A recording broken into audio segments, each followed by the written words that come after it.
ఉద్యోగులపై కేంద్ర ప్రభుత్వం స్పందించాలి. గేట్ పరీక్షల ఉద్యోగులపై కేంద్ర ప్రభుత్వం స్పందించాలి. స్పందించాలి. కేంద్ర ప్రభుత్వం స్పందించాలి. కూడా పాస్ కావడం జరిగింది.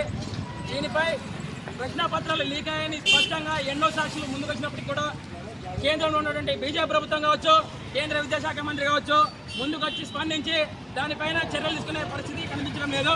దీనివల్ల వేల రూపాయలు ఫీజులు కట్టుకొని కోచింగ్ సెంటర్లో ఉన్నటువంటి విద్యార్థుల భవిష్యత్తు కూడా నాశనం అవుతుందని మనకు స్పష్టంగా అర్థమవుతుంది. ఈ విధంగా డబ్బు కట్టి డాక్టర్లైన ప్రతి ఒక్కరు కూడా ఎంతో మంది జనాలందరినీ కూడా చంపేందుకు అవకాశం ఉందని మనకు ముందుగా అర్థమవుతోంది. మేమైతే ఒకటే చెప్తా ఉన్నాం, కేంద్ర ప్రభుత్వం కనుక దీనిపై స్పందించకపోతే పెద్ద ఎత్తున ఆందోళన కార్యక్రమాలు చేపడతామని వామపక్ష విద్యార్థి సంఘాల ఆధ్వర్యంలో డిమాండ్ చేస్తూ ఉన్నాం. ముందుగా కేంద్ర విద్యాశాఖ మంత్రి ఎవరైతే ఉన్నారో ఆయన ఈ విషయంపై సమగ్ర విచారణ జరిపి స్పందించి విద్యార్థులకు న్యాయం చేకూర్చాలని విద్యార్థి సంఘాలుగా డిమాండ్ చేస్తూ ముగిస్తాను.